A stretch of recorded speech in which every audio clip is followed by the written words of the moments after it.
All right, how you guys doing? What's going on? Welcome to the Messy Sweet Spot. I am your host Gigi with the T. Today or tonight, we are talking about P. Diddy. You guys know the trial is going on, and guess what? They are saying it is A-list celebrities that may have to appear in court. Can you wait to see who's on the list? People are shocked. They're like, oh my goodness, I know she ain't on the list. Let me tell y'all, they say TD Jake's on the list. Yeah. And they are saying that's the reason why he stepped down from the pulpit because he's on the Diddy list and he may have to appear in court. Can you believe that? Wow. What does TD Jake's doing on that list? What was it? I mean, I know I heard these rumors that he was at them Diddy parties and stuff like that, but I didn't want to believe him. Come to find out, it might be true. I wonder, are they going to play the tapes of TD Jakes? Are we going to see videotapes of TD Jakes at these Diddy parties? Well, they're saying he's on a list, y'all. Can y'all believe that? Another person they were saying is on a list is Lauren London. She's so beautiful, isn't she? And I just want to say, hey, how you guys doing? I hope all is well. If you guys can hear me, please press that one. If you guys can hear me really good, can you guys hear me? Yeah, yeah, yeah. Hey, what's up? What's up? What's up? I see you guys. What's going on? I do have the link. If you guys want to come up and talk or you have something to say about this, feel free to do so. In this video, we will be doing a reaction. I got a video I would love to react to. Everybody is talking about this. Okay, it's Gigi with the awesome looks. Thank you. You like the red hair? You like the red hair? Thank you. Thank you so much. You know, I appreciate that. Yes, yes, yes. Yes, yes, yes. It's so many people on the list. I mean, Cassie is on the list to be expected. But we have to go through all the names in this video. It tells us all of it. All right. So I'm looking in the comment section. Ashley says, sorry. Pretty you are, even though lady, you still are pretty. And it gets right to each point. But now 28 long years have always known. Okay. I thought knew was jealous. Okay. Oh, okay. Not sure. And when you guys get in here, please make sure you guys like this video. It really helps get this channel up in the algorithm. I know you guys want to support this channel, and I do too. And the way you can do that is make sure you like this video. All right, make sure you guys like. I heard some witnesses have backed out. Yeah, I'm glad that you guys are coming in. You know, feel free to comment whatever that you have heard. Yeah, they are saying that, you know, witnesses are backing out. People feel like Diddy is threatening the witnesses. I mean, if he can afford to have 8 lawyers, I mean, what else can he afford? He can afford to have somebody come creeping at your door saying, hey, do you really sure you want to get on that stand to go against Diddy because you know what can happen to you, right? Right. So if he can still afford 8 lawyers, then it is possible that he can use money in order to threaten people out. You know, I'm a big fan of Games of Thrones. I don't know if you guys like watching Games of Thrones. I know I do. Let me tell y'all, in the Games of Thrones, we learn that what win wars is not the toughest person. What win wars is not the most honest people, but money win wars, because in order to fight a war, you have to fund people. You have to pay these soldiers. Ain't nobody gonna fight for free. So I say that to say, if people have money, they can hire people to be their soldiers, to be their hitman, to muscle people, to take people out of here. So if Diddy still have the money, and I don't know where the lie came from, because I was on social media a while ago, and a lot of you all was like, oh, Diddy is broke. He's going broke. He's going broke. Some people just get on my nerves, okay? Because y'all just be saying any and everything. I'm like, ugh. Okay, I cannot watch certain people, okay?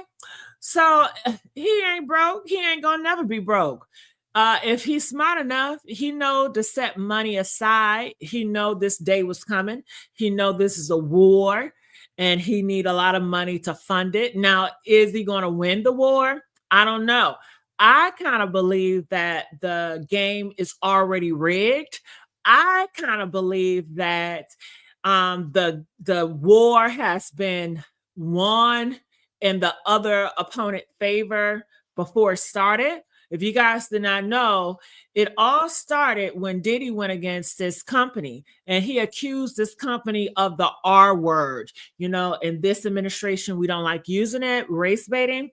And since then, they like really dragged him to hell, and they wanted to put him on his back and let him know you do not ever, you don't ever, ever, ever, ever come and play the R word with us because we're going to let you know it. So I say, since then, the game has been rigged and they will win. You know, I could be wrong, but that's how I feel. I feel like it really don't have anything to do with justice. I feel like most places, especially in America, nothing really has nothing to do with justice. I think it's something that they try to push out there. They want people to believe in. But honestly, I think that everything is filled with politics, you know? And that's just how I see it. And that's why Diddy has been getting along, doing whatever he's been doing for all this long time, because it's never been about justice. It's all been about politics and money and who is who and favoritism. And that's just the way of the world that we live in. You know, that's just my opinion of the matter. All right. So let me see what else you guys are saying out here before I put the video up here. It says, what's done in the dark shall come to the light one day. That is true for certain people. Obviously, some people have done some really dark stuff and they have died with their secrets. Unfortunately, with Diddy, I don't think it has anything to do with what's done in the dark and coming to light. I think he fucked around and find out. He effed around with the wrong person. When you mess around with the wrong people that's in power, or that's close to power, then you will find out. You will feel their wrath, okay? And that's just my belief on that. Just like if somebody comes against Trump, he gonna have his way with you, you know? So, like I said, it's a lot of people that have done horrible stuff, probably worse stuff than Diddy, and we'll never know about them, you know? But if you F around with the wrong person, it could be hell to pay, and we're seeing that with Diddy, and I think that's exactly what's going on. It says, I know, well, I've been assuming I am right and been right. I don't want not only justice for Biggie and Pac. If they are God loving, they shall be. Okay. I guess you're saying you want justice for Biggie and Pac, you know? I mean, I don't know what to say in that case. I mean, they are saying that Diddy don't have anything to do with that. Of course, conspiracy spirits and people think otherwise. And Keefe D, I just think that he's a horrible person for taking money in order to doing that. You know, Keefe D, he came out and he said that he took money in order to take another person's life. To me, I'm not really big on celebrities, and I keep telling you guys that. I don't care if it's Tupac. I don't care if it's the brother down the street. Honestly, I see celebrities and people down the street the same. I value them the same. Now, do I have favoritism with certain people? Yeah, my family members. People I hold dear to me. But celebrities, I've never been infatuated with celebrities. So I enjoy them for whatever music they have, but it stops there. I never get personal. Not too much, okay? But Leslie here, Gigi, you are a sweet spot. Thank you, J7. I appreciate that. Okay, have you heard some say it happened after the Sue Ciroc? Yeah, that's what I'm talking about now. The Ciroc, that's how it all started off, because Diddy was trying to sue them and he was winning, and he was claiming that they are the R word. And you guys know that side, the right side, Republicans, they hate when you say race baiting. They hate that R word. They want to destroy that R word. If they could, they'd make it where the R word just does not exist. So they have to let Diddy know, listen, we're not playing around this time. and you are big and you're great because you're going to set a good precedent to let all these other Black millionaires or up and coming know not to F with us. And we're going to use you as an example. And we're going to pull all your demons out, all the nefarious things that you have done. We're going to put them out there. Okay.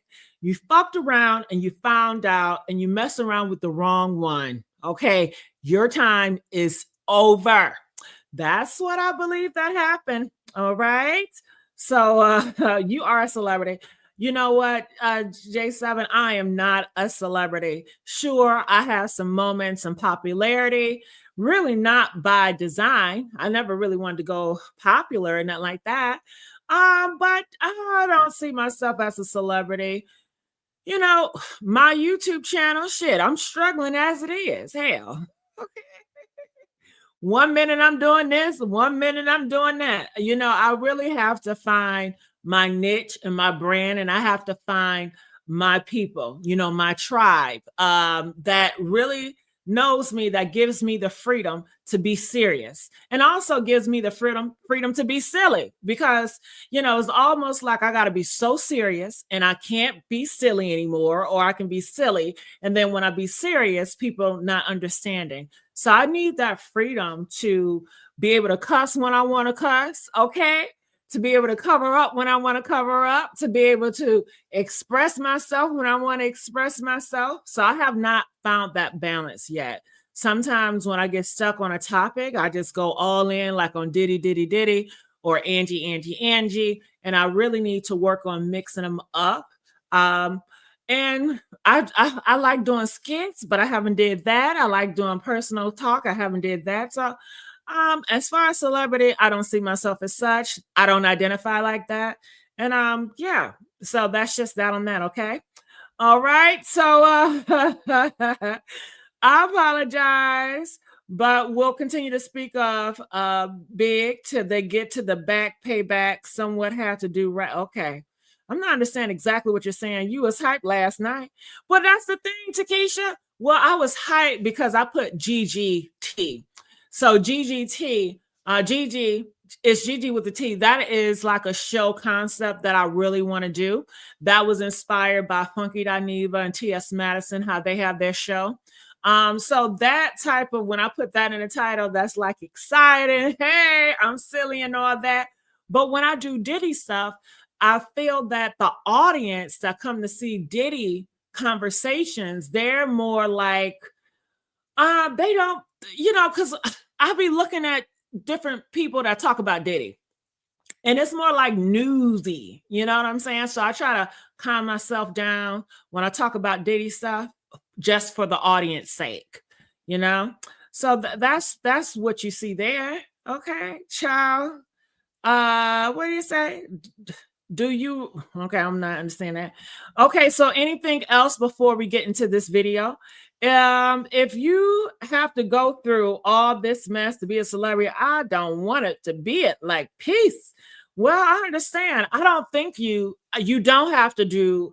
First of all, what is a celebrity to you? You know, I think that's number one. Everybody has a different definition of what celebrity is to them. Okay. Two, some people just want to be popular. Some people just want to be seen. I mean, a lot of times, in this day and age, a lot of people is popular. I mean, look at all the Twitchers, people that are on Twitch that play gaming. They have a huge following. They are a big influence. They are bigger than the celebrities that you know. They're bigger than Diddy. They're bigger than Cassie.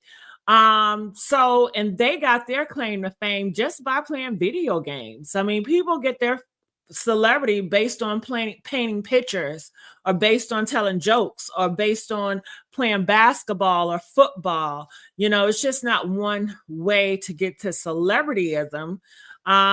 So, you know, it's really all how you see it and all how you view it, but it's a lot of celebrities out here.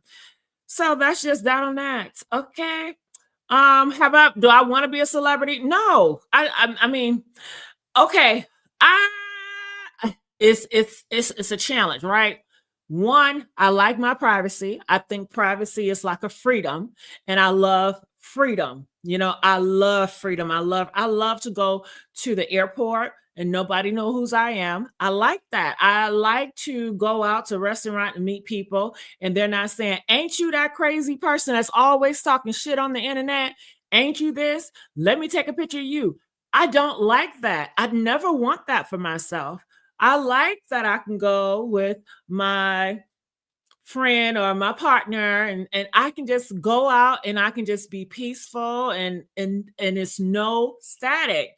People treat me good based on me and not based on seeing me on social media and not like that. I like that. But as far as here, when it comes to the internet world, do I want to grow? Do I want to elevate my YouTube channel? Yes, I do. Do I want to be going viral? Hell yeah, to give me them views. Hell. Okay, hell yeah. Okay. But I don't want to be celebrity outside of the internet. I wanted to stay confined into the internet only. I don't want it to contribute to my real life, my personal life. I like to keep a border up. My personal life and then the internet stuff. I don't know if that makes sense to y'all, but that's my fantasy. Okay? Uh-huh. So no one ever noticed you in public? No, they don't. And if you know, you know. But no, they don't. And I like it that way. Okay. All right. So I'm going to bring here, I love your top tier, Gigi. You're very demure. Thank you. I really appreciate that. Okay. So I'm going to put this up here. I got this inspired by this lady right here. She talks about the Diddy trials and she's talking about the celebrities. So I'm going to play it and I'm going to, stop and go as I do. I love when you guys chime in the chat. So I'm going to talk to you guys and see what you guys have to say. All right. So let's check what they have to say at News Nation. No offense to Kevin Bacon, but when it comes to degrees of separation between artists and actors and icons and movers and shakers, nobody is more entwined with the cultural fabric of the past 30 years than Sean Combs, Puff Daddy, Puffy, P. Diddy, whatever you call him. His fingerprints are all over music and television and fashion and fragrances, even the liquor that we've been drinking for decades. And even if you don't know Diddy from Puff Daddy, no judgment, boo. He's had many acts. But he's more than likely made an impression on... No judgment, boo. He has many acts. She talks about, you guys know him from the music. You know him from the alcohol. And oftentimes in real life, it will be the ones that's close to you, the ones that you work with that will bring you down. Your enemy is oftentimes the people that you know. Your enemy is oftentimes the people that you work with, the people that you invite into your home, the people that you invite into your heart, the people that you align yourself with. A lot of times those are your enemies. When I look at Diddy, his downfall was the people that he worked with. Like you all know, it all started with the people that he worked with, which was Ciroc. Diddy felt snaked by Ciroc, and you may say, well, isn't that some shit right there? Like, Diddy, you snake everybody. Like everybody that worked for you, Diddy, you always snake, you always do them horrible. But when someone do you horrible, you want to play victim. That's very rich coming from Diddy. But that's how a lot of, people feel. They will do everybody's dirty, but they feel like once they get done dirty, the world must stop. Oh my goodness. Oh my goodness. So he did this lawsuit against his business partners. And they said, you are really effing with the wrong people, man. And they let him know it. That is why we are here today. Now, the things that Diddy have done, yes, they're horrible. But I'm sure the people of Ciroc, the people that did business with him, they knew all this.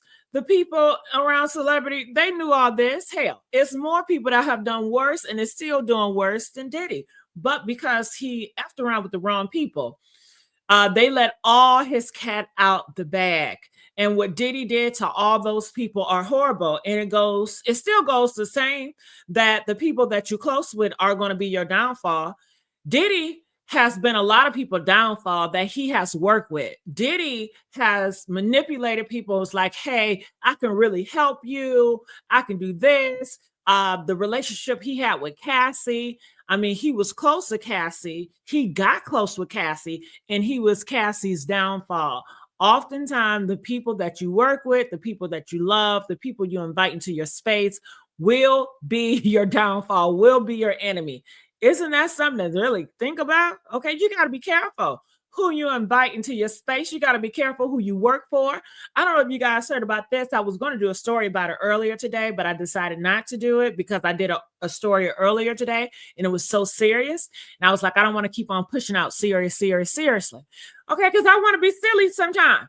But I don't know if you guys heard about the story. It's a dean in California. She just passed away May the 2nd. She was shot down by the security guard at the college.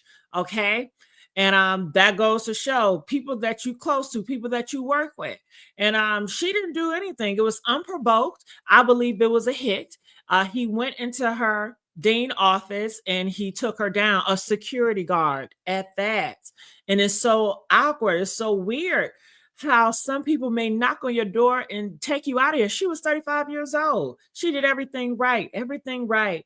And I wonder, did she receive any death threats or anything? It's just weird, strange, bizarre, how things are happening out here in these streets. Okay. But most often, the people that you associate closest is the people that you're going to hurt the most or the people that's going to hurt you the most. All right. Let's continue on. Everybody watching right now, I don't care what your age is. Maybe you'll never forget when he dated J-Lo. That was a big thing, quarter century ago. Trust me. Before Ben Jen, it was Diddy Jen. All right. So she talks about J-Lo and Diddy. So if you guys don't know about that story got notorious.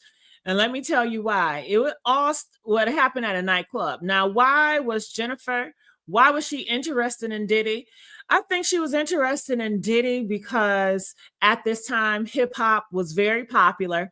Everybody wanted to be down. I mean, hip hop has influenced everybody from China to Russia to Africa to the Europeans. I mean, hip hop has done numbers. I mean, congratulations to hip hop. Hip hop has done stuff that people would have never thought hip hop could do. When hip hop first came out, nobody never thought that hip hop could go international. Nobody never thought that people could feel hip hop or understand the people that was going through shit in the hood, but it made their waves. And I think Jennifer Lopez, she wanted to be down with the Black community. And what more to get down with a Black man that is at the top of the game in hip hop? I think she wanted to benefit. I think it was like a business play for her. And it looked like she had to be down. She couldn't just walk. She couldn't just talk the talk. She has to walk the walk. So what do you mean when I say she had to walk the walk? Well, Diddy, his rap and just who he is, it seems very gangsterish. It seems very like illegal. The things that he was into, the stuff that he rapped about, the drugs, the guns, the over sexualized, the pimps, the hoes, it's all illegal, and they really be about that type of life. They just don't rap about it for fun. They actually participate in a lot of illegal activity. Well, it was a time where they were going to a club and he did not supposed to bring any guns to this club, but he had Jennifer Lopez bring the gun. Now, Jennifer, why did you bring the gun? Honestly, I feel like, well, you know what? You be with any man you want to be. I'm going to project. If I was the girl like Jennifer and Diddy told me to put a gun in my purse or my breast to sneak into a club, I would get out that relationship because you're asking me to do too much. Like, I want to be having a soft life. Don't make me do stuff illegal. I feel like if you make me do something illegal, that you really don't care about me, you don't love me, you don't have my best interests at heart, because that's a risk that I shouldn't have to bear. And if you feel so compelled to bring a gun in an atmosphere where you shouldn't, maybe we just shouldn't go to the club. I mean, we can sit at home and play board games. I mean, is it that necessary we have to go to the club? I mean, you're still going to make money. You could still be a business entrepreneur in music. You don't have to go to this club. What's the big deal? But for whatever reason, he really likes to be in these streets and he likes to be involved in the illegal and the, I guess, the drug lords. He likes to be involved with these street people. And the street people, I'm assuming they have to go to these clubs because every time they go to the clubs, it's about making business deal with other drug lords. It's about, fronting. So therefore they can instill fear into other groups so they can have more dictatorship when it comes to drug money or gun money or stuff like that. That's what I'm thinking of. So anyway, she involved herself in this situation. Now, did Jennifer have to involve herself? She did not, but for whatever reason, she wanted to do it. Did she enjoy doing it? I don't know, but she did it. So she got in that club and she had that pow on her. And Diddy, I guess he got into it with some people, they say. And he told her to get the gun and she gave him the pow and then he struck. He was aiming it at a guy, but he missed that guy and he hit a black woman. And the black woman was like, I seen Diddy. It was Diddy. However, Diddy had one of his goons, which was one of his rappers. I forgot the guy's name. He's like a big guy. He's spoken out about before, but he had him take the fall for it. And J-Lo has been silent. People have been trying to get J-Lo to speak about this, but she's going to continue to be silent about this. And I think this is possible while her name is on the trial list. I could be wrong, but that's the story that I remember being associated with Jennifer Lopez. Okay, let me continue to play. All right. Somebody said Diddy is a Fruit Loop. Well, he is a straight Fruit Loop. I mean, he does have kids. He got a ding dong, and he do stick it in kitty cats. And if he is a fake Fruit Loop, possibly. But can we say Fruit Loops like kitty cat too? Hell, Fruit Loops like kitty cat. Fruit Loops like women. Now, do they really like women? I don't know. All I know is, hell, if he's a Fruit Loop, he does like getting it in with some kitty cat. Okay. How does that work? I don't know. I don't give a damn. No way. But let's go. He dated J-Lo. That was a big thing, quarter century ago. Trust me. Before Ben Jen, it was Diddy Jen. But then it was Puff Jen, actually. He launched the Vote or Die in 2004. It became a really big deal there for a lot of people. He also threw those star-studded white parties in the Hamptons where everybody who was anybody went. Maybe you saw these pictures. Maybe you were there. Maybe you drank that Ciroc vodka that he was shilling forever, right? Maybe you wore a pair of his jeans. Sean John was a heck of a label. And maybe Bad Boy Entertainment opened your eyes and ears to a world that you never knew existed. Now, of course, Sean Combs' legacy, just like his liberty, his fortune, and his future, that all hangs in the balance of a sex crimes trial underway right now in New York federal court. But those connections and Diddy's impact not only are not fading away, they are under the spotlight like never before, in the last place you might expect. Jury selection. Like, it's never exciting, jury selection. Oh, it's boring. You wait till the panel's picked and then the good stuff starts. No, not in this case. Jury selection's been amazing. The candidates are being asked about their own connections to or impressions of an array of celebrities, and with no explanation why, at least not yet. The parlor games have begun, my friends. Everybody is trying to connect the dots between the shiny, famous names and the beleaguered rap star Diddy and the charges. Just today, the name Robert Downey Jr. came up in court. When a prospective juror said that he knew a Robert Downey in high school, it was kind of funny. But Robert Downey, the actor, and Diddy apparently do know each other and have been seen together in public. But Robert Downey Jr. reportedly never attended Diddy's parties. So if he does figure into this trial somehow, it's going to be a lot of news to a lot of us. Mike Myers, another favorite Canadian, favorite actor, favorite comedian. He is on the jury question list as well. And that too is a tongue-wagging mystery. Unless it's about the quick jab at Diddy that he took in the Austin Powers movie, I don't know. Doesn't seem likely. Rolling Stone magazine reports that actor Michael B. Jordan made the list because Diddy once threatened him for dating Diddy's ex-girlfriend, Cassie Ventura. Same goes for the rapper Kid Cudi. USA Today says that Cassie's lawsuit claimed that Diddy threatened to blow up Kid Cudi's car. Music producer Dallas Austin may have made the list for his ties to the late Kim Porter, who was mom to 4 of Diddy's kiddies. And singer Dawn Richard from the girl group Danity Kane, she is likely on the famous people list because she's one of Diddy's many accusers. Not in his criminal case, but she sued him civilly last year, claiming that she saw him abuse Cassie, his girlfriend, and that she herself was sexually assaulted, deprived of food, and cheated out of money that she was owed. Guess what? You're going to hear from her attorney in just a hot minute. But first, I want to bring in News Nation correspondent Caitlin Becker, who's outside the federal courthouse in Lower Manhattan. Caitlin's been covering this case gavel to gavel. Okay. First of all, let's just start with the drip, drip, drip of all the names, because the internet is really on fire. What happened today? You know, Ashley, a lot of the same things. You get asked these same exact questions about these celebrities with no real context as to why. And you really hit the nail on the head a minute ago when you said jury selection is kind of boring, but not in the Diddy case. Most prospective jurors who come into jury selection have never heard of the defendant, let alone have an opinion of them. But what we heard today was prospective jurors who were excluded because they flat out said they don't like Diddy going into it. They don't have a favorable opinion. One guy said he believed Diddy has enough money to buy his way out of jail. So those jurors immediately excluded. There was also some laughs in the courtroom today from the attorneys and the judge when one prospective juror said that he couldn't guarantee that he wouldn't be able to smoke marijuana for all 8 to 10 weeks of the trial. So that person was excluded.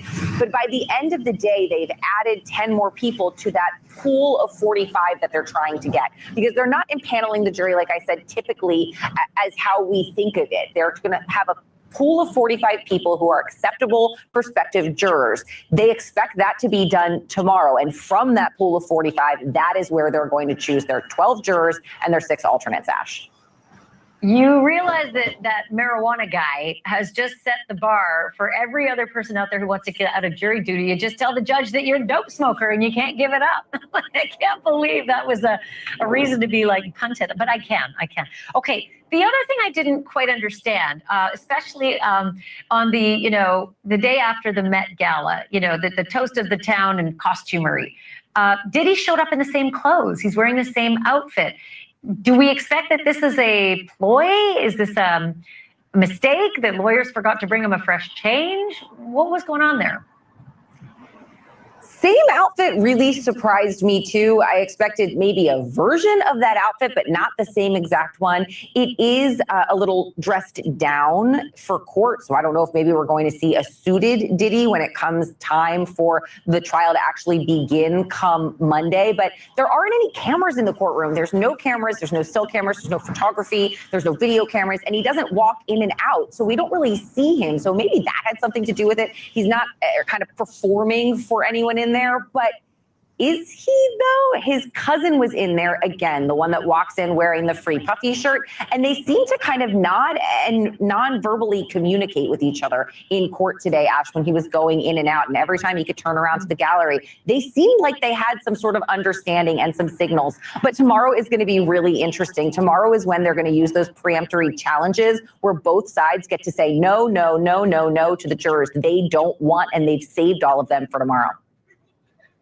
And they don't have to say why. That's the magic of peremptories. You just get to wave your wand, and it doesn't matter what your reason, except it can't be if they're in a protected class. And there are ways to find that out. Caitlin, good job. Thank you for that. Really appreciate it. Sash. All right. For the last 2 days, Attorney Lisa Bloom has been in Sean Combs' courtroom as an observer, but a very, very interested observer, because Lisa Bloom represents a government witness who she says is likely to take the stand. She also represents two of Diddy's civil accusers, including that famous one I just talked about, Dawn Richard. I spoke with Lisa Bloom earlier today about what she can tell me about this trial, since she's an insider. I was so curious about you, first because I adore you, but secondly because you're very involved and engaged in this process. You have two clients who are civil accusers against P. Diddy, and you have one client who is a witness in this criminal case. So clearly I'm going to push you as far as I can. Who is the witness? Are you able to tell me anything about your client who's the witness? Unfortunately, I'm not. That name is still confidential. I was hoping that during the jury selection process, the judge would be reading a list of witnesses and then the press would hear it. But that has not happened yet. So I'm trying to be mindful and respect the rules. And so I can't disclose that right now. Understandable. That will come soon, so I'll call you again. And then one of your other clients, Dawn Richard, you and I have talked about her before. She's one of the civil accusers, but her name came up in court yesterday as one of the celebrities. And there's just myriad celebrities that have been named so far. And a lot of these jurors are being asked if they recognize the celebrities. So let's start with Dawn Richard and her nexus now to the criminal case. What can you talk to me about? Right. So a lot of names came up like Kanye West and Mike Myers, and Michael B. Jordan. That doesn't necessarily mean these folks are going to be witnesses in the case. They might be, but more likely they're going to be mentioned. That's the phrase that the judge used. And so it could be that someone is telling a story. I was at a party and this happened and that happened and Dawn Richard was there or Mike Myers was there. I think that is more likely. So that's the thing, that whenever you name a celebrity, the internet kind of explodes and everybody starts putting together theories about what the nexus is between that particular celebrity and this particular case. The big question I have, and I'm not sure if you know, but is how many of the celebrities who are out there now are shaking in their boots because of evidence that will possibly be presented in open court, videos that will be played, names that will be named. Is this going to be like a mass outing? You know, I wonder the same thing, Ashley. Apparently, the potential jurors were given a list of over 100 names and asked if they recognize any of those names, because those are people who will either be witnesses or they will be mentioned. And so we on the outside don't know what those names, I don't have that list, right? But when they're talking about it during jury selection, that's an open process. So everybody who's in there, including me, we're all writing those names down. Now, I don't know what connection Michael B. Jordan has to the case, or Mike Myers has to the case, or Audrey O'Day, the singer, or Kid Cudi, the singer. I don't know what connection they have to the case, but we know that their names are out there so that if any of the jurors had a connection, they would have to reveal it. So far, a number of people, of course, have said, oh, yes, I know that the person, I don't know them personally, but I recognize the name. But beyond that, we don't know. But are people shaking in their boots? I mean, I would imagine some are. And at a very minimum, I'm sure these folks do not appreciate their name being mentioned in the Sean Combs sex trafficking trial, but there's not a lot they can do about it either. Or maybe they appreciate the fact that their names aren't being mentioned with really awful facts next to them. As long as it remains nebulous, for those who might be guilty, that's not a bad thing. For those who may be completely innocent, they're probably frustrated that the context wasn't attached early on. One last question, and it's a 60,000-foot view, and that is that we are in a post-MeToo environment. Okay. And I think that's very important when she's talking about the Me Too, the post Me Too. I don't know if you guys know, but people are saying the Me Too movement has died and it's not anymore. And so we will have to see. Do you guys believe that the Me Too movement is dead? Press 1 if you feel like it's dead. Press 2 if you feel like it does not. It's not dead. I know Candace Owens. I don't watch her all the times, but I watch her sometimes. And it seems like she is definitely pushing for the Me Too movement to die. They want to put out the message that you cannot believe every woman. They want to put out the message that women lie too. So I think also when these cases against Diddy, Shannon Sharp, Smokey Robinson, it is still a flex to see, is the Me Too movement, is it still working? Is it still strong? Or is it has died? We will have to see what the verdicts is with that, if Me Too movement is still alive and well, or is it really dead? So someone says here, and I wanted to read this. It says, I wonder, why is it taking so long for Diddy trial?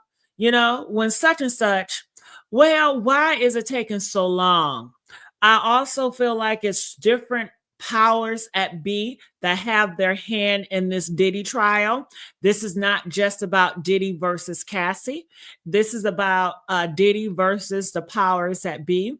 I do feel like they want it to be as horrible as possible for Diddy. So, what's the best way? I hear when people want somebody to be taken out, they feel like if you take them out too quick, that's just too good. But I feel like people have this mindset, if I make you suffer and I make you suffer for a long time, then that is more just because you're suffering all this time in isolation. And I think that's what it's about. I think that his enemy at the higher ups, they wanted him to suffer. I think everything is done by design.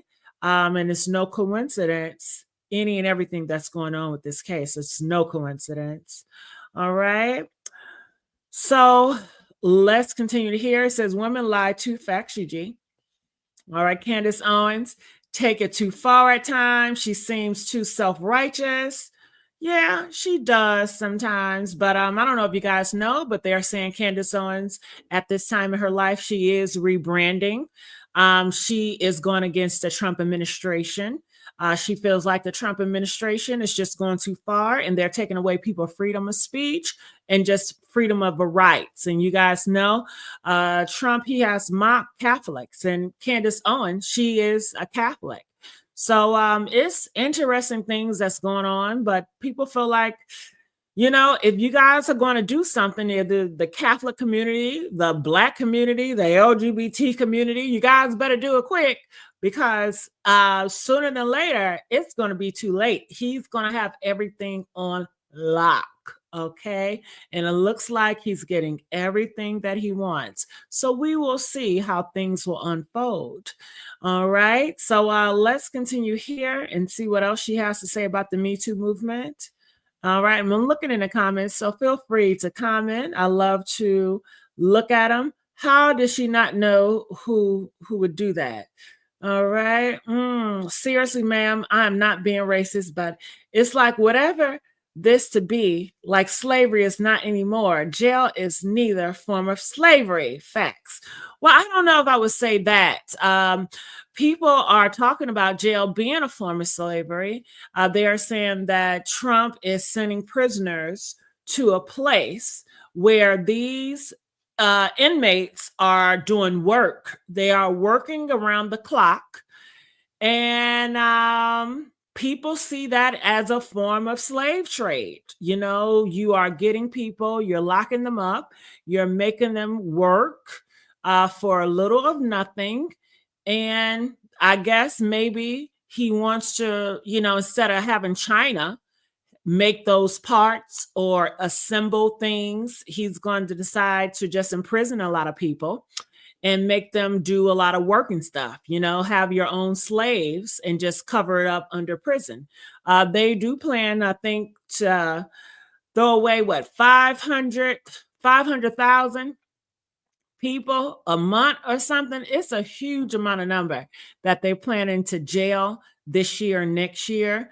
I know I heard tell that they are pushing police in the inner cities and they are cracking down in all the urban areas. And there's going to be a lot of police boots on the ground. Now, when I heard about that, I felt that it was a way to clean up those cities, because I don't know if you guys have seen or heard, but a lot of inner cities where majority Black people are, we have been seeing new homes being built, just probably one, and everything else is just gone down the shits. And they call it something, I forgot the name that you guys call it, where it's a new group of community that's moving in. And I think that once they put those police stations and more police in those urban cities, it is definitely going to drive all those Black people out. It's going to make clear people feel more comfortable to go into those inner cities, and they can take the inner city back again, because they already been planning to take the inner city back. They want the inner cities back. So I think everything is designed. I think everything is calculated, everything that's happening. I don't think anything is by coincidence. So we just have to see how everything plays out. All right. So let's continue to hear what she has to say about the Me Too movement. Yeah, gentrification point two. It feels sometimes like the pendulum has been swinging back against women. Blake Lively has been taking it on the chin publicly. You have Amber Heard, who lost terribly, not only in court, but in the public opinion as well. And I'm wondering if you think that same zeitgeist exists right now and might employ itself in the Diddy trial. You know, Ashley, I've been representing victims of discrimination, harassment, and abuse since 1986, nearly 40 years. And I have lived with the pendulum swinging one way and then the other way. And you're right, with Me Too and 2017 and the couple of years after that, it really swung in favor of women. And has it swung back? I mean, maybe to some extent, but I think Me Too is not over. I think we have educated people about, for example, that victims may take years to come forward, especially against a powerful person that they work with. All right. I think that's a good question. Is the Me Too movement over? Press 1 if the Me Too movement is over. Press 2 if you feel like the Me Too movement is not over. I think the Trump administration is definitely going to kill the Me Too movement. I think that in the future, Trump is going to take over Hollywood. People are already saying that Hollywood is failing. You know, I know you guys heard about in the news about the movies that's being made out of the country, out of America, and Trump doesn't like that. Trump is all for Americans first, so he wants to stop that, and he wants more of movies made here in America. So I think that when he get his hand in the movies in America, we see a lot of movies. I know I do, and I love to watch these movies where I see the woman as the hero and women are fighting these men. I believe they're going to stop all of that. I believe they're going to push it out as that is delusional. Women cannot beat men. And I think that they're going to push more in the movies where you see the women need men. They're going to push women needing to be a dependent of a man, and a woman can't do it by themselves. And they do want to get their hands on Hollywood because they want to rearrange Hollywood and push their message through Hollywood, because they know Hollywood is a good way to send out messages. So I do think that that is going to change, and we will see that very soon. And we will just have to see what's going on out here in these streets. And I think the Me Too movement, they are definitely going to smash it. They're going to destroy it. And we're going to see it folding. Okay. That's my thoughts. I could be wrong. All right. Pray that I'm wrong, right? Right. Pray that I'm wrong. People understand that better. They don't expect them to run to the police immediately. Maybe they'll never go to the police. And I think people understand that. You know, one thing that's made me sad sitting through the jury selection in the court is how many people say they have been the victim of sexual harassment or sexual assault, or somebody close to them has. It's still quite a large number. All right. So somebody says, you lost me here. Well, explain, because when you say I lost you there, it doesn't let me know what part are you lost in. Okay. So comment, let me know at what part are you lost. Someone says Hollywood is failing because of their wickedness and finally coming to light. I disagree with that. I think that Hollywood, they always had Gora. They always had Jason, Freddy Krueger. I mean, that pushes a killer killing people. I've never understood the fascination with horror movies. I never understood the fascination with watching somebody like Jason or Freddy Krueger which has been going on since the 70s and 80s, going around killing somebody. I never understood those movies. I always thought those movies was very devilish and wickedness. So I don't think that is the case. But I do think that Donald Trump is going to save Hollywood and do it his way. I think that Donald Trump will always see Hollywood as valuable.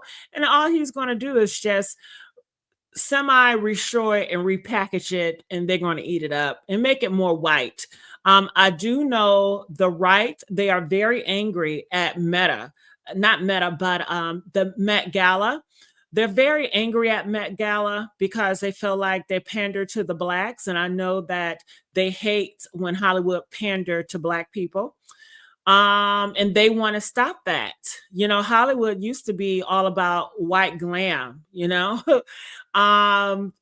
it was hard for black people to even be seen on TV. They didn't even allow black people to be in Hollywood, to be seen on TV. And if they were seen on TV, they were not the star.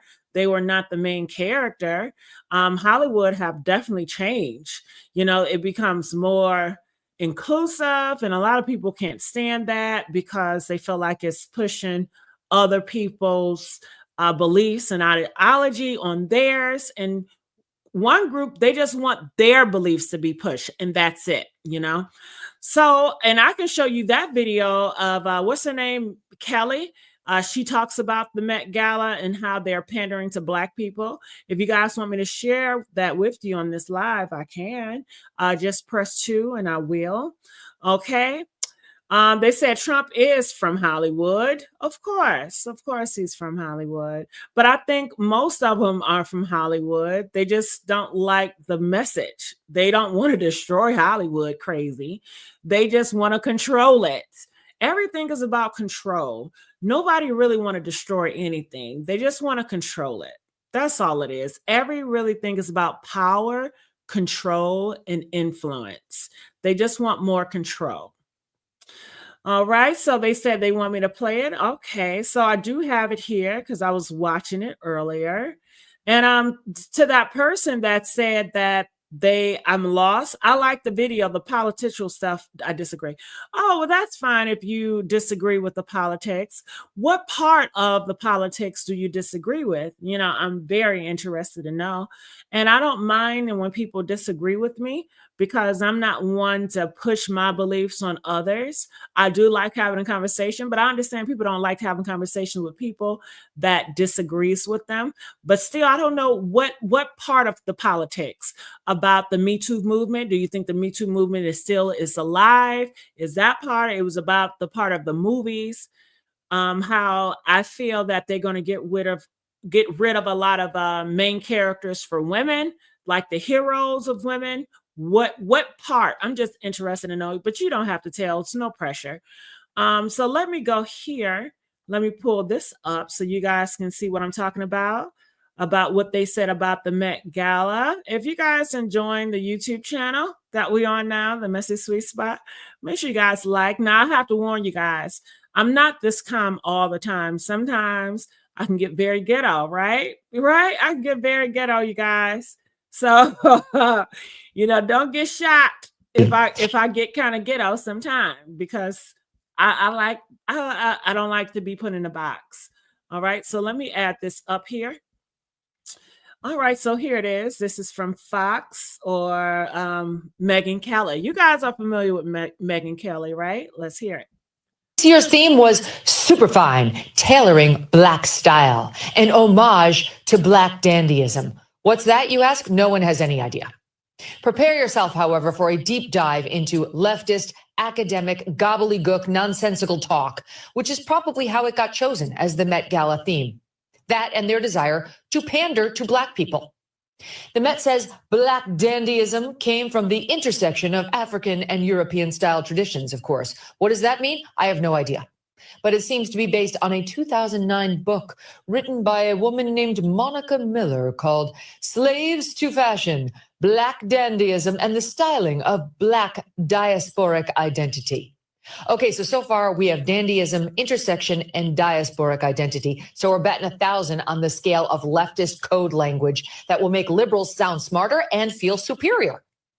Ms. Miller's book provides as follows, quote, The Black Dandy's style is, from the beginning, always simultaneously personal, cultural, representative of the race, and about representation, even as it evaluates norms of racialization, class privileges, gender assignments, and the rules of sexuality in ways similar to that of his European dandy brothers. All clear now? No, no one is. The whole point is to lose you and sound smarter than you by saying words that are totally empty and meaningless. Dandyism, for those still lost and looking for meaning, is, per the New York Times, quote, a style of elevated dress once imposed upon enslaved people, remade by Black aesthetes. What is an aesthete, you ask? Why, it's a person who has or pretends to have a special appreciation of art and beauty, like that woman who wrote the book and the people at the Met and the people who write at the New York Times, who must be really familiar with the term aesthete, A-E. All right. Well, I think you guys heard enough, right? I really can't take more of her, but I think you guys heard enough. Press 2 if you guys heard enough. So yeah, they don't like that the Met Gala is catering to Black people, but they didn't mention that this year was the most money that the Met Gala raised. That's what I heard. They broke records, but I'm sure they're going to destroy this once Trump get his hands on Hollywood. They're going to redo Met Gala and they're going to call it Bringing Common Sense Back. Okay. Their way is very conservative, as you guys all know. So we will just have to see, but I definitely think that they're going to stop all this. They don't like being, the catering to Black people or gay people. They can't stand that shit. All right. So they feel like that is not the standard. Okay. The standard should always be raised to the clear people, But let me get back here. All right. Let's get back to the Diddy trials. Let's go. Number. And if you break it down to the female jurors, even larger. I mean, I think most of them have had some kind of experience with sexual harassment or sexual assault. So we certainly still have a long way to go. Lisa, great to see you. I hope we can talk as the trial continues throughout the next couple of weeks. Great to see you as well. Thank you for your coverage.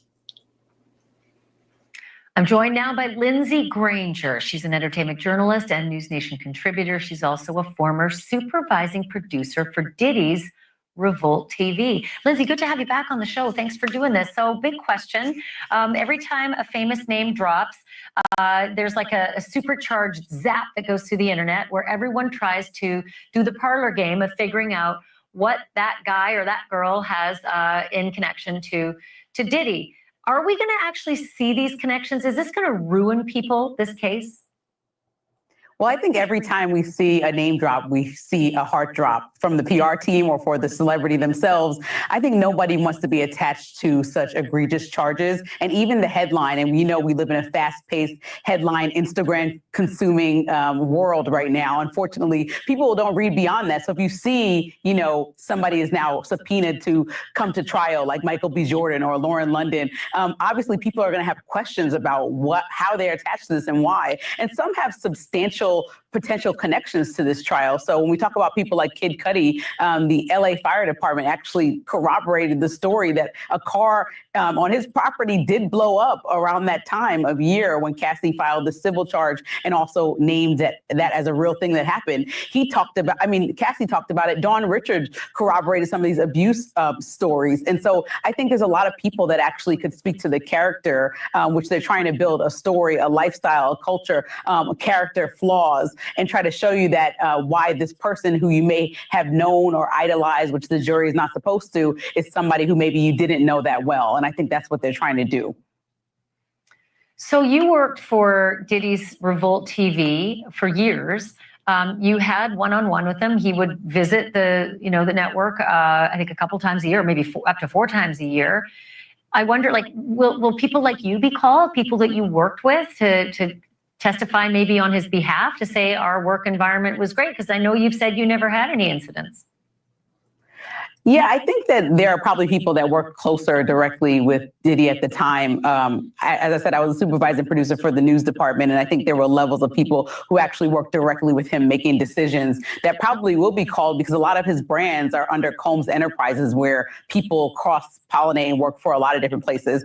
But yeah, like I said, my experience, as you and I have discussed, is not anything that falls in line with these charges. I was actually alarmed by them, but I think it's a bigger thing of sweeping things under the rug and the culture of this bravado instead of the culture of honesty and empathy in leadership, and how sometimes we take superstars and we make them not human. And so we allow, I mean, there couldn't be no one that saw this. You showed pictures earlier of the party and how many people were attending, celebrities and otherwise, staff members. Somebody saw something. And so I think that's going to come to light. And some of those people had to be staffers, people that coordinated and organized things like his girlfriend or wife getting to and from. I mean, there are a lot of people that have a lot of different opinions and stakes here. And so if they do get subpoenaed, I think there's going to be plenty to stay with people that worked with him in a variety of ways. Yeah, well, a lot of the people who we're picturing right now may or may not be on the list, and may or may not have anything to do with anything.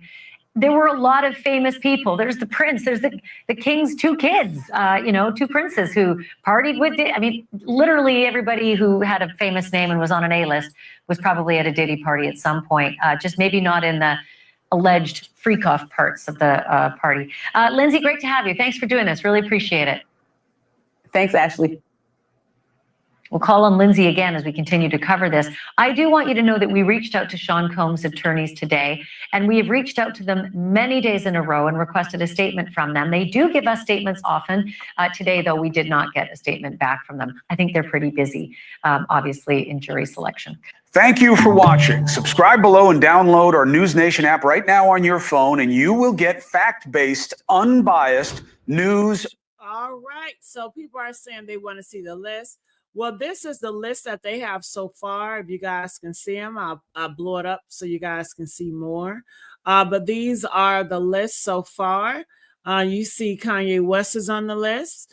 Cassie is on the list. Michael B. Jordan, Mike Myers, Kid Cudi, Aubrey O'Day, Lauren London, Michelle Williams, Dawn Richard, Justin Combs, Christian Combs,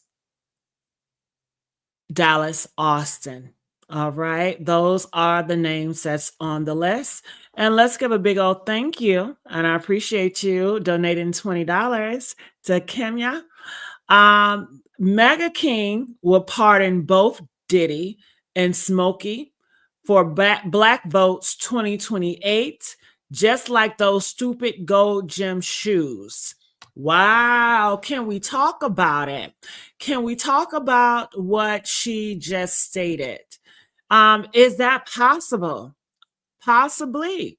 When I think about Trump, I think that he is against the MeToo movement. He has been attacked by the MeToo movement. So I think anything that can destroy the MeToo movement, I think that he is aligned. So I think that her statement is possible. I think it's possible. I think that if Diddy pledge allegiance to Trump, I mean, right now, Diddy is on his last knee. He don't have anything. Smokey Robinson, he's going to have to bend the knee. They both will have to bend the knee. I don't think Trump is just going to pardon them just because they're Black and he wants the Black vote. I think Trump and Smokey Robinson have to bend the knee. Now, February the 17th, it is articles that are stating Smokey Robinson have came out and he has defamed Trump. He talked very badly about Trump. He said that he cannot wait till Trump 4 years are over. That was in February the 17th of this year. He also said that he'd been to Biden administration.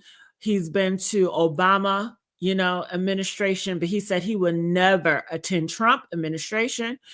And shortly after that, he got hit with these lawsuits.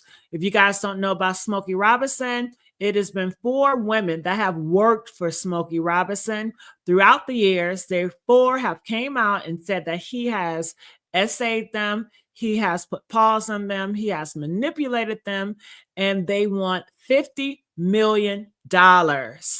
Okay.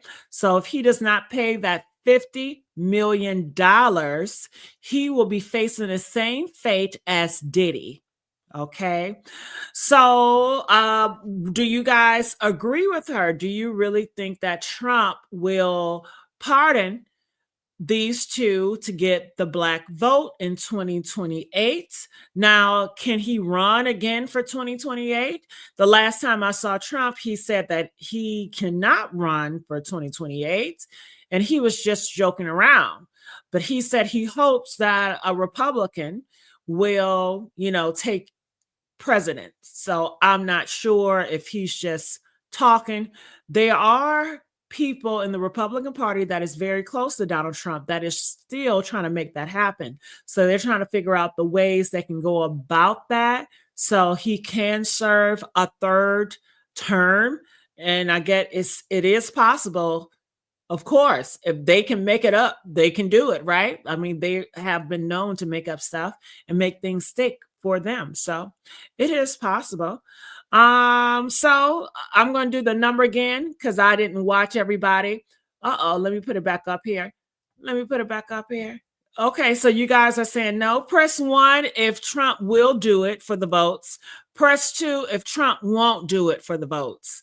I don't know if Diddy have said horrible things about Trump in the past. I know Diddy was rocking the vote. He was pushing a vote, and I think it was going for a Democrat party. I don't know if Trump felt some type of way about that. All right, so most people said 2, that they don't see that happening. Okay. People are saying that's not going to happen. So why wouldn't it happen? Okay, why wouldn't Trump get involved? If Diddy goes to jail, how would that benefit Trump?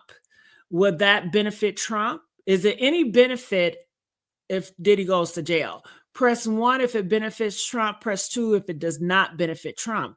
I don't see it benefiting Trump if he goes to jail. I think Trump can benefit if Diddy bowed to him, and Diddy has money. He still has influences. Trump, he sees himself as a god, and he can redeem you. Trump is a redeemer, meaning that everybody can hate you. But if you are in bed with Trump and you bend the knee to Trump, that you will be redeemed. You will be restored. They will push out an ad campaign that will restore his name. I mean, when you look at Kodak Black, we saw him like drugged out on the streets. Like he looked like crazy. Next thing you know, he was at the Derby with a whole bunch of white rich people. Trump has the power to redeem you. No matter how horrible you are, if Trump aligned with you in this day and age, you can get redeemed. All right. They said Trump did not care. Hey, I think if it's a power play, Trump cares about anything that's a power play. I don't think he looks and say, okay, that's insignificant. That doesn't matter. I think Trump is a person that he looks at the whole board and he is going to lift every rock. I think he cares about any and everything. But maybe you guys are right. I don't know. We will see. Y'all forgot about him. He is better. Randy, good night. Once he get through paying them lawyer fees, he won't be worth only 100. Might not even enough to pay for Trump pardon. I think that's wishful thinking. I think that he always will have rich friends. One thing about the rich, and I guess you guys don't know about it, if you are poor and you are associated with the rich and powerful, you're really never poor, because the rich and powerful, they will always see value in you, and they will restore you if you bend the knee. Now, if you do not bend the knee, then of course they're going to destroy you out. But as long as you have some value, and Diddy will always have some value, he can get destroyed or he can get redeemed by Trump. It's really up to him. That's how I see it in this Games of Thrones. Kodak Black is being a clown. Well, that is to you, but everybody cannot sit where Kodak Black is sitting. I mean, he is sitting amongst the rich and the high and mighty, the rich and the elite in government just because of Trump. So I know you may not care, but he has some privileges that us common folks just will never have, just based on his allegiance. And I think that is the message. It's like who you are associated with, it matters. You know, who you are affiliated with, it matters. If you are affiliated with the wrong party, if you are affiliated with the wrong people, you will suffer. I think that is the message. I feel like if you are affiliated with the right people, you will have privilege. Okay. You will be covered, even if you're stupid, even if you're poor, even if whatever, you will be covered. So we would just have to see. We would just have to see. Can you explain the names on the list? Are they witnesses, victims? At this time, everybody on the list, we're not sure. A lot of people have the question. So are they victims? We don't know what they are. The lady that came up here, she says the reason why their name is on there is because a witness or a victim may have said, I was at a party, this happened to me, and such was there. So by them saying such and such was there, then their name is going to be placed in the trial. So that lady that was on here, she says that's what she feels like most of these names are. It's from victims that have been at the parties or been around a certain place, and they have witnessed such and such celebrity being there, or they're telling a story and the story involves Kid Cudi. Like if the victim comes up here, Cassie friend, and she says that, yeah, I knew about what he did to Kid Cudi car to paint him as a violent man, because they're telling a story and it has a superstar like Kid Cudi, then his name is going to be in the papers of the Diddy trials. So it's not that he was doing anything nefarious. It's just because victims are telling stories, and a lot of their stories involved in celebrities. And these are celebrities that are listed in the Diddy victim stories, if that makes sense. Okay. So that is how she explained it. When are they calling in J-Lo? Well, that has not been confirmed that they're calling in J-Lo. This is not all of the lists. This is just the list that they know of now. They said it's over 100 names on the list. So we will have to sit back, we have to sit tight, and we will have to see. But this is not all of the list. This is just the names of the list that we know so far. Okay. Yeah. Do they have to show up in court? If they've been subpoenaed, but these individuals, no, they don't have to show up in court. Not as of now. They don't have to show up in court. Like I said before, victims are coming forward and they're telling stories about Diddy, and their stories include celebrities. That doesn't mean that these celebrities need to come up into the courthouse. Not of yet. All right. She witnessed it in her lawsuit. Cassie got paid. She ain't naming and peeling dirt. Her civil was used for the RICO is all. Well, this was bigger than the Cassie case. Like I said, the upper elites that he was in bed with, the alcohol company, they wanted to lay him on his back, and they wanted to F him.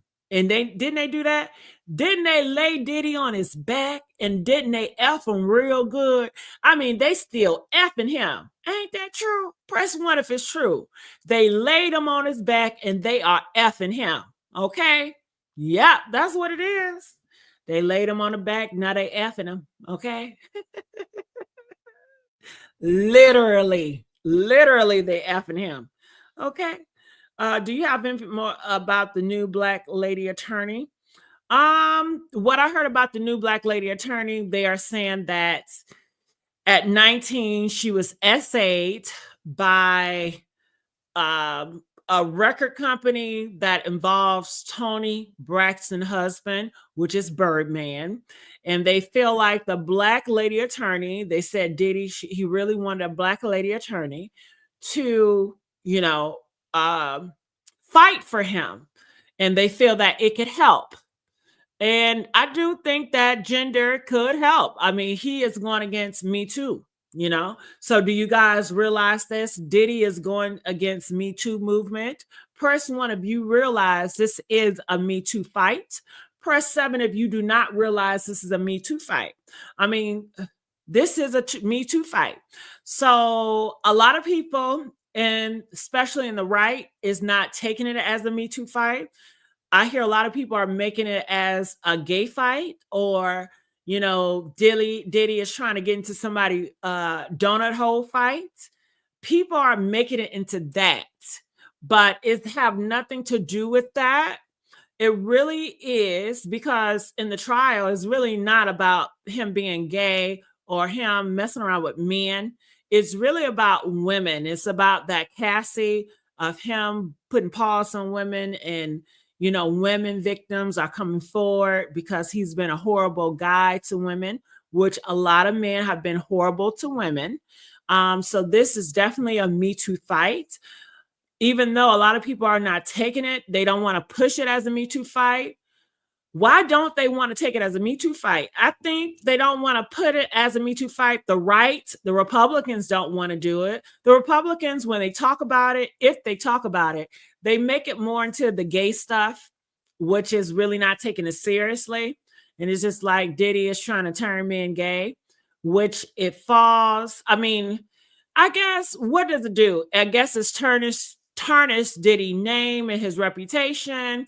But then again, Terrence Howard, he says he's a man and he didn't allow Diddy to turn him gay. So if Terrence Howard didn't allow Diddy to turn him gay, then why are all these other men allowing Diddy to turn him gay?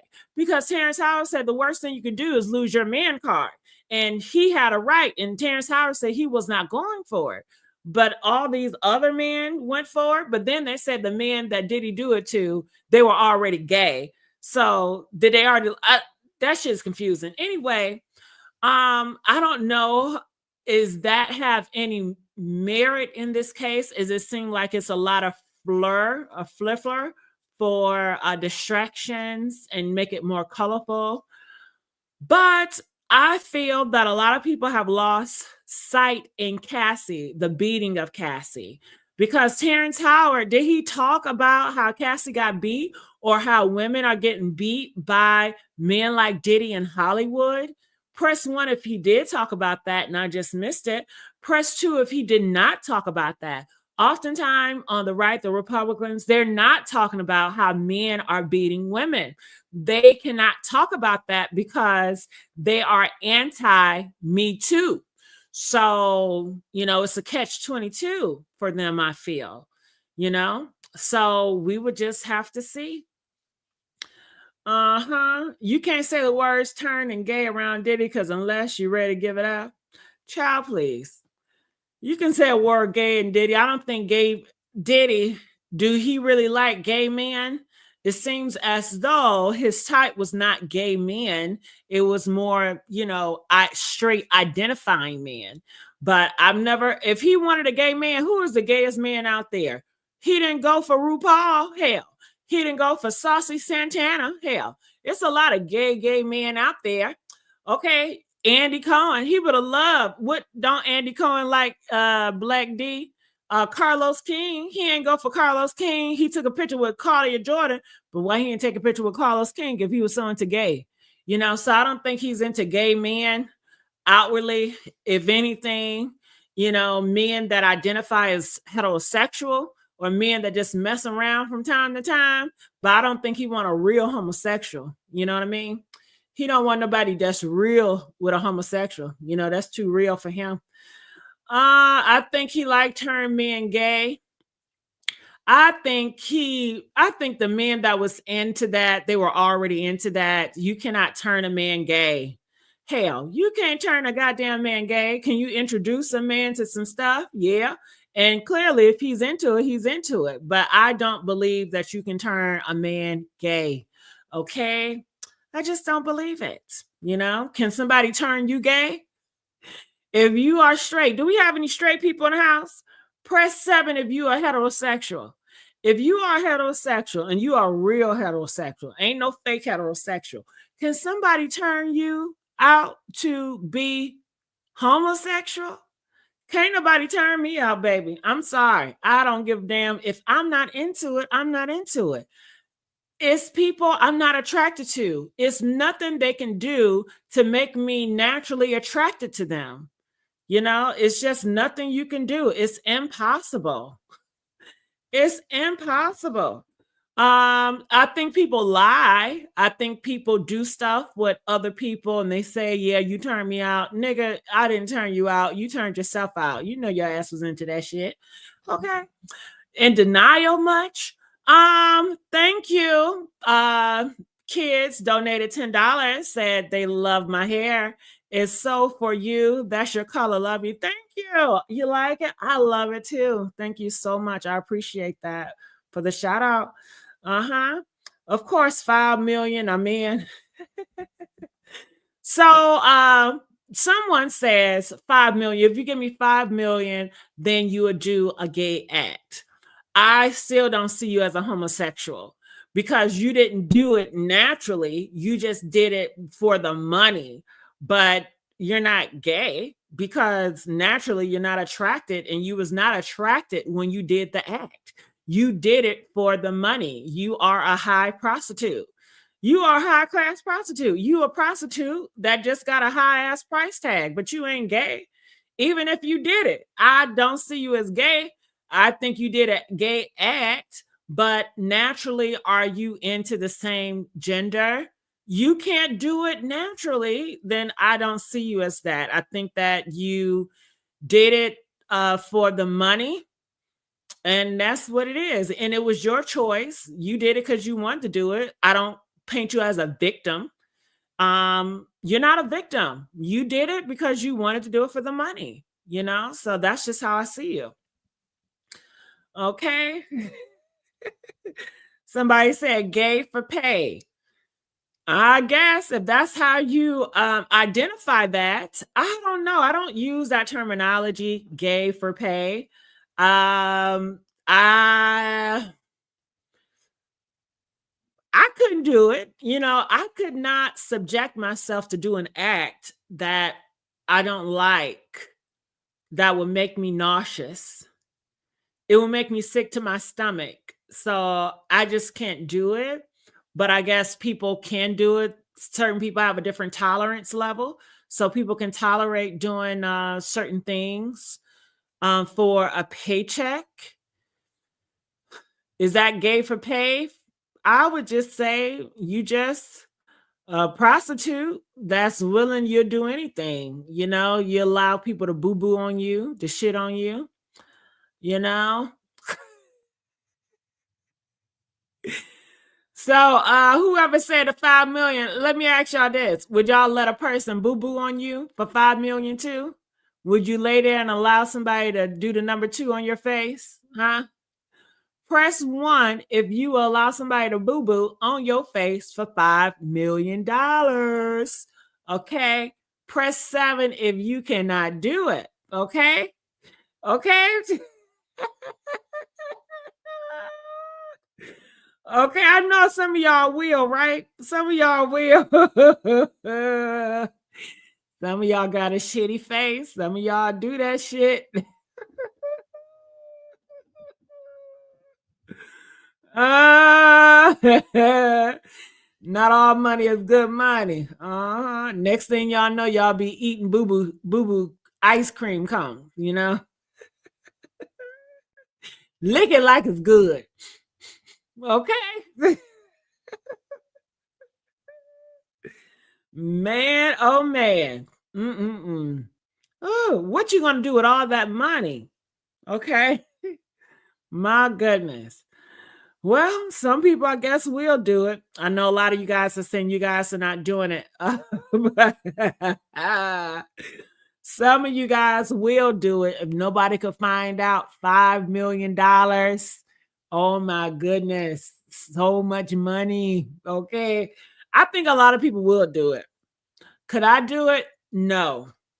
The thought with the 5 million I would dream about, but the act I have to get down there, and then I'm gonna have to remember that, and then how I'm gonna feel disgusted. And I have a lot of pride in myself, and I'm not hungry for all that money. And I just feel like I can get money elsewhere. And I'm not like, maybe if I was really, really desperate, I don't know, if I was homeless. If you guys were homeless, do you guys think that the circumstances would be different? Okay, how about this? Pick one. You gotta die. You gotta die, or you're gonna have to get that boo-boo in your face. Okay. Press 10 if you rather die. Okay. Press 15 if you gonna have that shit pie. Okay, which one is it? You rather die, or you gonna take this shit pie in your face? Which one? Huh? Which one? Okay. Y'all said y'all rather die. I know y'all lied.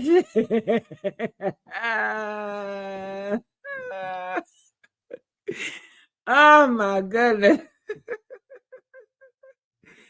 Oh my goodness.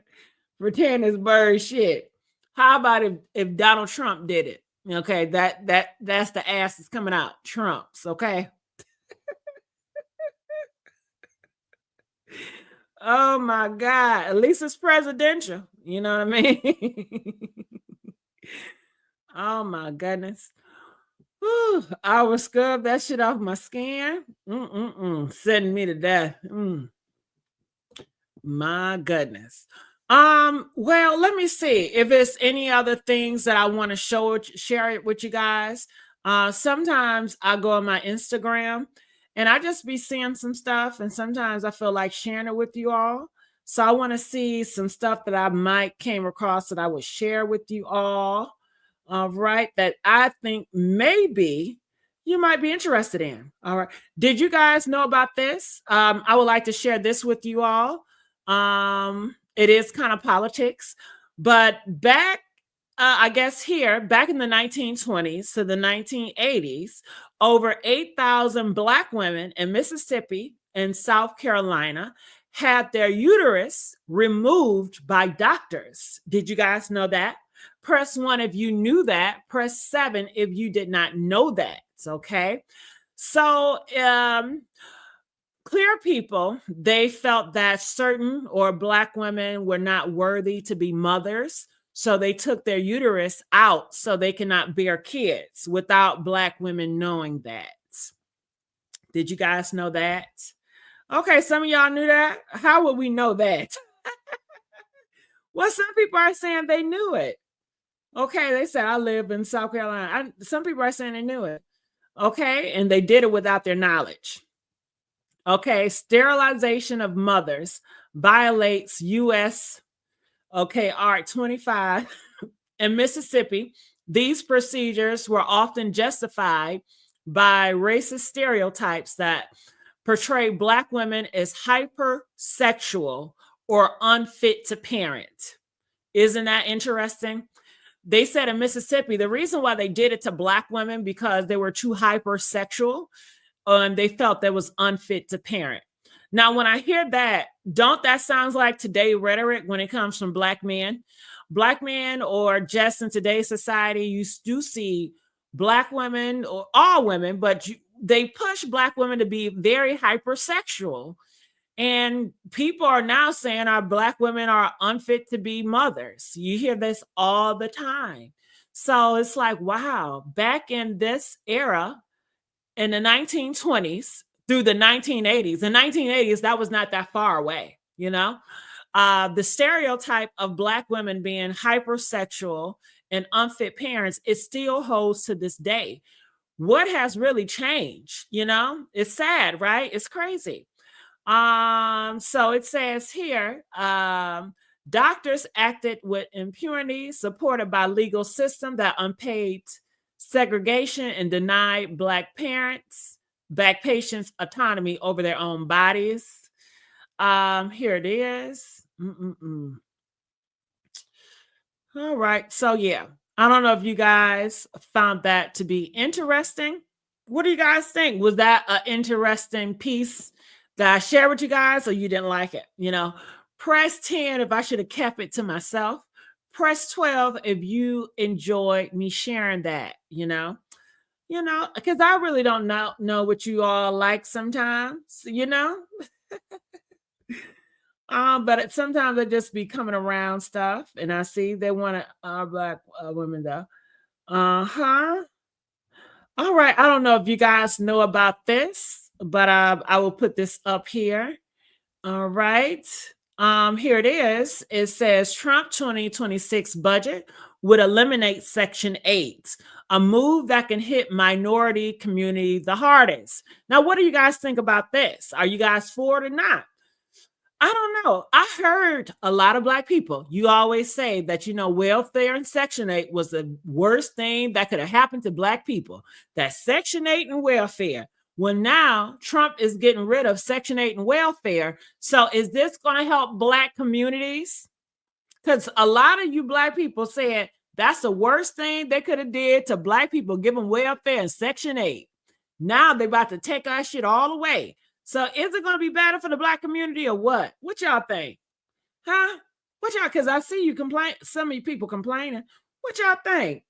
I want to know your thoughts about this. I want to know your thoughts about this one. Huh?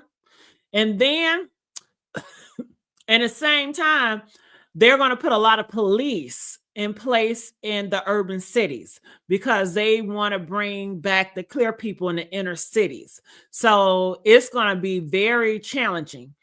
And the cops, they're ready for y'all to act the fool.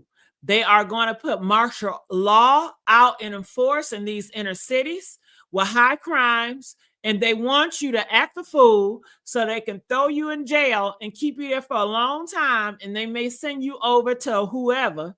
And so you're going to be working. They're going to have the prisoners in them jails like they do in China. You're going to be the labor force of this country. You may not be picking cotton, but you will be working. Okay. So I think that is how that's going to go. And they're going to make a lot of money. They're saying that the people that was profiting off of war will be profiting off of the prison system. So they're building so many different prisons. A lot of prisons they're bringing back. And they do plan on putting your sons and your daughters in these prisons. They are pushing out a lot of camps as well, prison camps, and they're going to round them up. So, yeah, we are at that time. All right. Let me know if you guys are liking the type of news I'm telling you guys about, or you rather not me give it to y'all. Okay. I saw this and I thought this was interesting. I'll share with you all. Have you guys seen this post going around? Listen to this. Taught to be patriots. Children will be taught civic values for schools that want federal taxpayer funding.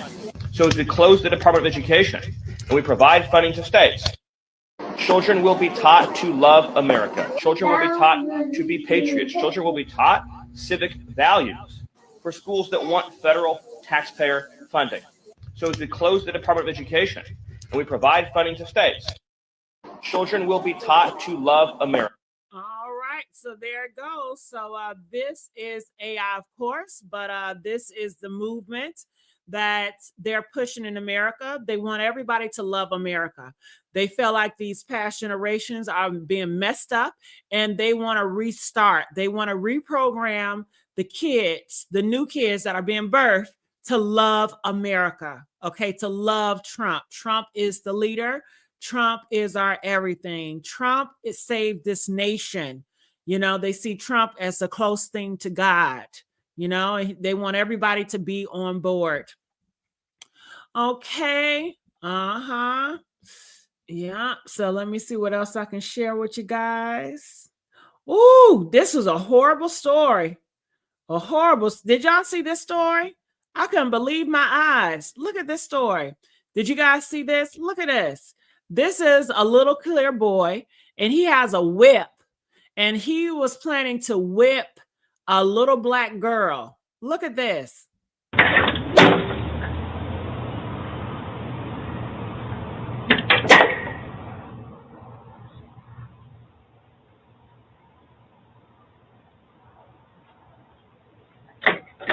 Little boy, you better get your ass from off my porch beating on my door like this. I will call the police. All right. So if you knew, he was waiting on the little girl, their daughter. The parents, the black parents, went and confronted his parents, and the father ended up pulling a pow on them. All right. So it's interesting. What do you know about whips? And he had a whip for a little black girl. So where is he? They teaching this at, and this recently happened. Okay. And this was in Texas. You guys know where was that? It's in Texas. All right. So they are raising a whole bunch of little kids to be just like them. Okay.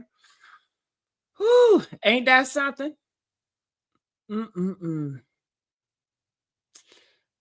Okay. Now, I think you probably thought this was interesting. Did you guys see this? They are saying that clear people hate this. Look at this. Tell me why the Pope is doing this? You'll watch very closely on this one.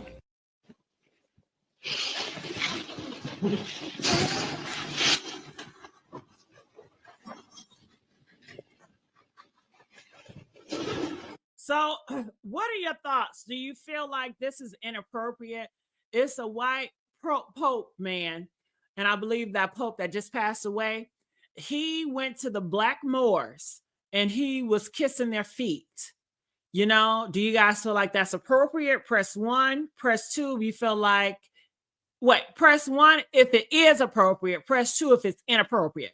And I can imagine this pissed off a lot of white people to see a Pope. You're a white guy and you up here kissing the black people feet. And then ain't that the same Pope that was promoting, or he was okay with gay people? You know, they didn't like, but they hated this. They could not stand this shit right here. Okay, they couldn't stand this. That's probably why they probably took that Pope out.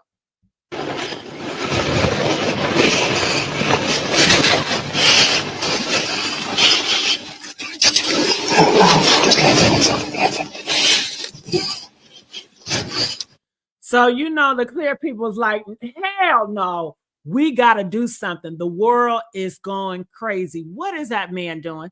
So these comments is majority black people.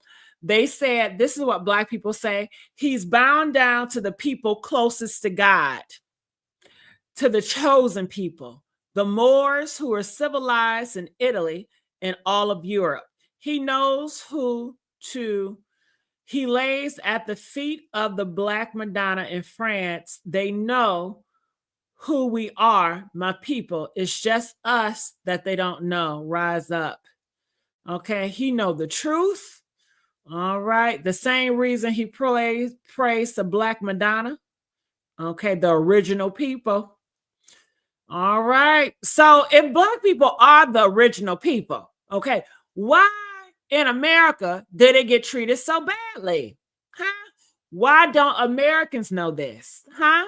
If they know it, they sure don't act like it. Now, do they? You know, it just makes you think. They just makes you think. It makes you think something not adding up. Why aren't you guys taught this in school about the Moors? Huh? Why are you guys just, y'all could even put the Moors in the music, you know, but I don't know. You know, it's just a lot of things that you guys can do and you choose not to do it, I feel like. But hey, what do I know? What do I know? What do I know? What do I know? Oh, what was this? Okay, why did you vote for? All right, so this is an interesting take. Let's go here. He says, why did you vote for Trump? Well, I voted for Trump because I didn't really like the whole Biden administration because it presented weakness. Okay, so what specifically about the Biden-Harris administration presented weakness? Well, just that, they wanted to help everybody they could. So you think, okay, are you a Christian? Yeah. Did Jesus want to help everybody that he could? Well, I don't really know if Jesus was actually alive. Can't prove that. You just said that you were a Christian. Well, yeah, that's what I align with. So if you're a Christian, that means that you believe Jesus was alive. Well, I believe in what I know for a fact. So then you wouldn't be a Christian. Then I guess I wouldn't be a Christian. I'm so sorry. You're just racking my brain. This is hell for me. Do you guys see what I go through with some of these guests? Okay, why did you vote for Trump? Well, I voted for Trump because All right. Well, that's all I have here. I have other videos, but we'll be here all day, all night long, child. Okay.